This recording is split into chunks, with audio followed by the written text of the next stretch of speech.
Nunca estuvimos solos en la selva maldita del Bravo 7. Durante años, Bravo 7 fue una sombra en los mapas militares.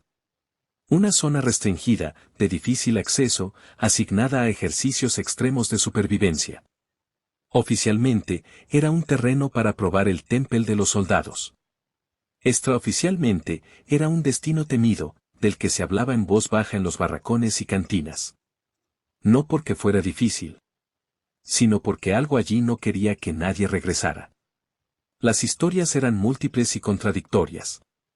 Unos hablaban de un espíritu antiguo, una entidad que no distinguía entre el pasado y el presente.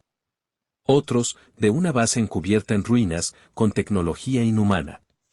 Pero la más contada, y la más temida, era que Bravo 7 era una herida viva en la tierra, una selva con voluntad propia, que se alimentaba de quienes se atrevían a cruzar su umbral. En julio de 1996, el Pelotón 14 fue asignado a una misión de entrenamiento de 5 días en la zona. Su objetivo, mantener vigilancia perimetral durante una serie de maniobras nocturnas simuladas. 15 hombres, todos con experiencia en selva, liderados por el teniente Rafael Medina, un oficial joven pero curtido por patrullas en territorios hostiles. La llegada fue en helicóptero, bajo una lluvia densa y con el cielo cubierto. Desde el aire, la selva parecía un solo cuerpo oscuro que respiraba lentamente. El aterrizaje fue complicado, el piloto tuvo que maniobrar para evitar lo que describió como una distorsión en los instrumentos. Nadie prestó demasiada atención. Aterrizar en condiciones precarias era parte del oficio. Una vez en tierra, comenzaron a establecer el campamento. La vegetación era espesa, húmeda, y tenía un olor amargo que penetraba la ropa. Ya desde el primer momento, algo se sentía mal. Las brújulas daban giros erráticos, los GPS marcaban ubicaciones imposibles, y los mapas parecían inútiles. Aún así, siguieron el protocolo. El primer día transcurrió sin incidentes. Patrullas cortas, reconocimiento del perímetro, señalización de rutas. Pero al caer la noche, los sonidos de la selva se volvieron distintos. No eran los chillidos normales de monos o aves nocturnas. Era como si alguien hablara entre los árboles. Murmullos sin idioma. Palabras sin boca. A la medianoche, el cabo Ortiz reportó haber visto a un niño desnudo observándolo desde los arbustos. Tenía la piel cubierta de barro y los ojos completamente negros. Al apuntarle con la linterna, desapareció como una ilusión. El teniente Medina lo atribuyó al cansancio y al calor. Visiones por deshidratación, dijo. Pero él también había sentido algo. Como si los árboles lo observaran. La segunda noche fue más pesada. Los perros militares, entrenados para detectar emboscadas y enemigos ocultos, no paraban de ladrar hacia el espesor de la selva. Uno incluso se orinó encima y se negó a moverse. A las 3 de la madrugada, todos los perros se fugaron del campamento, cruzando el cerco de alambre con una desesperación que nunca antes se les había visto. El soldado Reyes empezó a comportarse extraño. Se despertó gritando, con las manos ensangrentadas.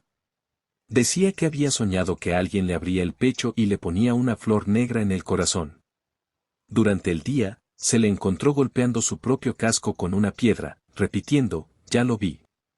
No es humano. No es nuestro. Fue evacuado en helicóptero ese mismo día, pero el aparato nunca llegó a destino. La última transmisión del piloto fue un mensaje entrecortado, algo, está, con no, luego, estática. El cuarto día, el ambiente se volvió irrespirable. La humedad parecía una neblina pegajosa.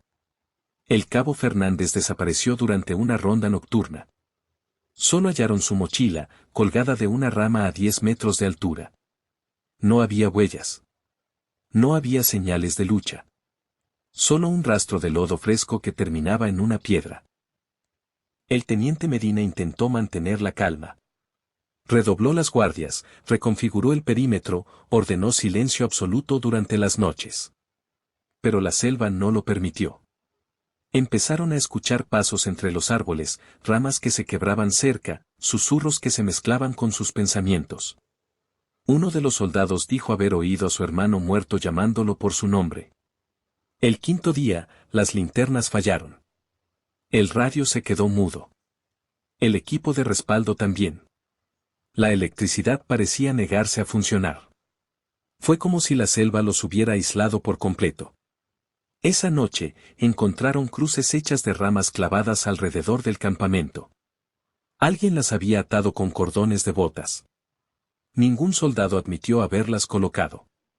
Al contarlas, había 16. El teniente Medina reunió al pelotón y ordenó evacuar a pie. La ruta original estaba desorientada. Los árboles parecían haber crecido sobre los caminos en solo 5 días. La brújula giraba sin sentido. Pero debían avanzar. A la media hora de marcha, el sargento Beltrán fue arrastrado por una fuerza invisible. Frente a todos. Cayó al suelo, gritando, y luego fue jalado hacia la espesura a una velocidad imposible. Sus gritos se extinguieron en segundos. Nadie pudo moverse. Uno de los soldados intentó disparar, pero su rifle se atascó. Otro cayó de rodillas, asegurando que había visto a su madre muerta en medio del camino, vestida con uniforme militar y con la cara tapada por un velo negro. El grupo se fragmentó. Algunos quisieron regresar al campamento. Otros corrieron. La desesperación era un contagio. Lo único que los unía era el miedo. El miedo de mirar hacia atrás. En los días siguientes, los hombres empezaron a desaparecer de uno en uno. Algunos simplemente no despertaban. Otros eran hallados caminando en círculos, murmurando lenguas desconocidas. Uno fue encontrado con los ojos arrancados y los oídos taponados con barro. No había señales de lucha. Solo resignación. Al final, quedaron 9. Sin provisiones, sin mapa, sin armas útiles. Las mochilas parecían más pesadas. Como si la selva les colgara piedras invisibles al cuerpo. Comían raíces, bebían agua turbia. Uno murió por infecciones. Otro se suicidó con un cuchillo de cocina. Medina los obligó a seguir avanzando. Era avanzar o rendirse.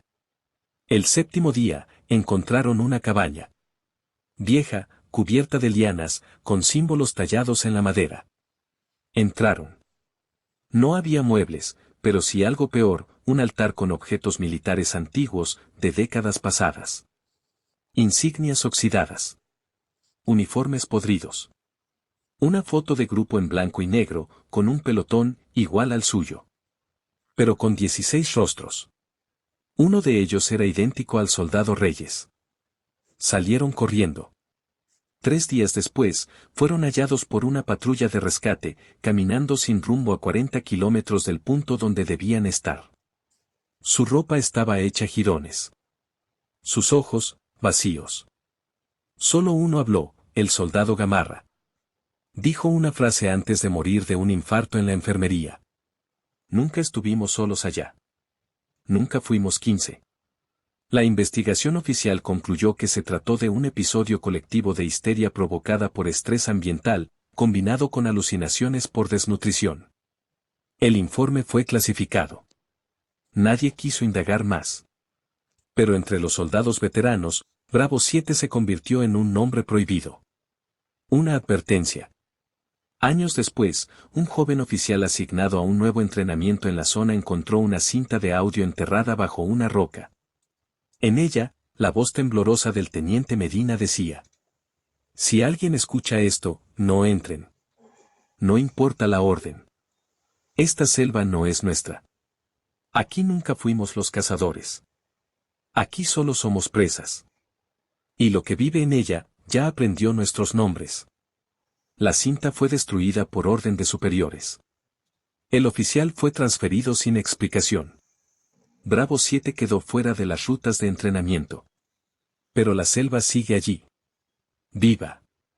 Esperando.